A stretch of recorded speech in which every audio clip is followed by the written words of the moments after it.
Praise God. Magandang umaga po sa inyong lahat. Tayo po ay dadako sa pinakamahalagang topic, blessing. Amen! Amen! Praise God. Buksan po natin ang Malakay 3:10. Sabi nila, Malakay 3:10 na naman. Hindi po ako nagsasawa sa Malakay 3:10. Amen! Sabi niya rito sa Malakay 3:10, sabi niya rito,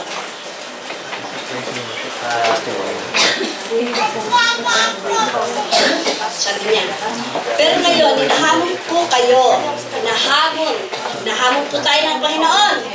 Subukin ninyo ako, ang Panginoon makapangyarihan. Dalhin ninyo ang buo ang inyong mga ikabo sa bodega ng templo upang may pagkain sa aking templo.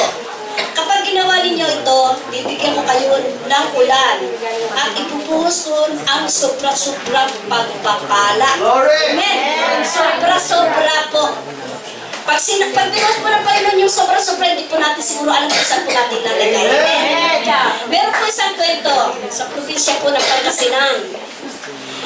Yung po isang tao ron, nanganak po yung kanyang kalabaw. Manganganak pa lang po yung kanyang kalabaw. Sabi niya dun sa asawa niya, dalawang anak ng kalabaw, kambal ang anak niya. Sabi niya, pag yung isa ay pag yung lumabas yung dalawa, yung isa sa atin, yung isa sa Panginoon. Sabi niya, tuwan-tuwa naman yung misis niya kasi yung isa sa Panginoon, i-offer nila, tapos yung isa sa kanila. Nanganak na po yung kalabaw. Ngayon, dumating po yung lalaki, malungkot siya. Ba't ka malungkot? Namatay yung para sa Panginoon.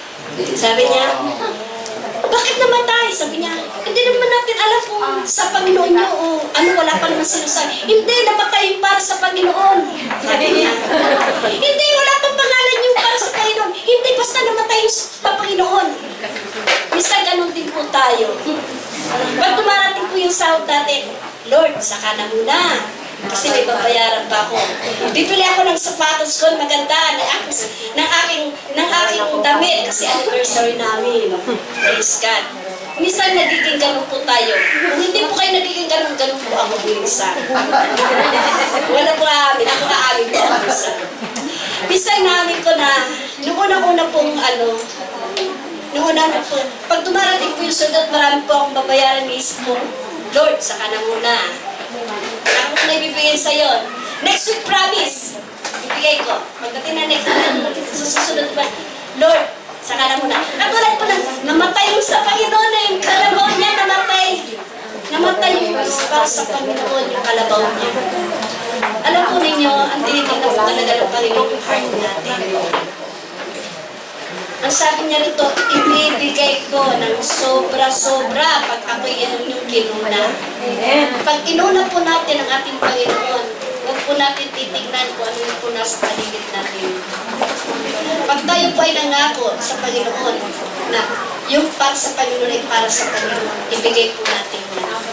At pag ipinalit ng Panginoon, ibigay ng sobra-sobra po yan.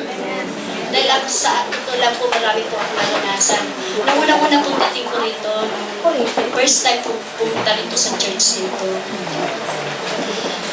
Wala pa po ako isang buwan, kakapasok pa lang po, tamang sasama po ako ng isang buwan. Hindi kayo po yung times ko agad sa Panginoon. May nagsabi sa akin, wala ka pa isang taon, bakit ka nagbibigay ka agad ng tithes mo? Dapat mga isang taon ka muna bago ka magbigay ng tithes. Hindi ko siya pinansin. Basta binigay ko yung tithes ko sa Panginoon. Yung pong binigay sa akin ng sobra-sobra ng Panginoon. Una-una po, nadala ko po dito yung pamilya ko, kapatid ko, anak ko, ang nanay ko, sabi nila noon, ang nanay mo nasa ospital. Ang kanyang pagtae dugog na, pero hindi ako naniwala doon. Kumaling po ang nanay ko, hindi ko po ginalaw yung tights ko, binigay ko pa rin yung tights ko. Ang anak ko, si Odyssey, sabi niya na, dadali na sa ospital, dahil hindi kaya po ng hospital na manganak siya. Pag dinala ko yung sa ibang hospital, tiyak magagastos po ako ng 100,000 dahil hindi po kaya ng doktor. Nagtiwala po ako sa Panginoon. Lumabas po yung baby niya, nagtaka yung mga doktor. Bigla lumabas yung baby niya, kaya sabi na ako, Mama, wait ko ng Panginoon. Yung anak ko, pinag-try ko rin na sabi, Mama, board exam namin ngayon. Kailangan makapasa. Hindi po ako nag-alilangan sa Panginoon. Pumasa po siya, civil engineering po siya. Kaya ganun po ang Panginoon, pag magbigay po siya, sobra-sobra. Kapag inulan po natin ang ating Panginoon, sobra po siyang pagbigay. Unang-una po ang katawan natin. Sa katawan na lang po natin, sa edad ko ito, 50s. Ay, tis lang, tis. Tis lang, tis lang. Nandito po yung kalakasan ko. Ako nagkakaroon galing sakit. Hindi ko pa po nasubukan dalhin sa ospital. 14 years na po ako nagtatrabaho dito. Hindi ko pa. Pero sumakit lang yung ngipin ko. Pero sa dasal po rinyo, bumalik po ako kaagad. Kumalik ako pa po agad yung mga pag-awakan. Ganun po ang Panginoon. Kung tutusin po, hindi po niya kailangan yung pag-ibibigay natin sa Kanya. Tayo po ang may kailangan sa Kanya. Hindi niya po kailangan yung ibibigay niya ng 100 euros. Hindi niya po kailangan yung ibibigay niya 10 euros, 20 euros. Hindi po niya yung kailangan. Mayaman po ang ating Panginoon. Sabi niya ito, ibibigay niyo sobra-sobra. Ang tinitingnan lang po ng Panginoon sa atin, kung ano po yung laman ng puso natin. Kung ano yung laman ng puso natin at ibibigay niya po yung sobra-sobra. Tayo po ang may kailangan sa Panginoon. Yung mga prayer po ng mga taong matuwid, pinagkakalog-kagal po yan ng Panginoon. Yung mga panalangin po namin, tinutugon po kaagad ng Panginoon. Kaya, napakabuti po ng Panginoon. Alam ko na kayo ay blessed na blessed. Kaya, bigay po natin sa Panginoon yung para sa Kanya. Amen! Amen. Praise God. Tayo po ay manalangin.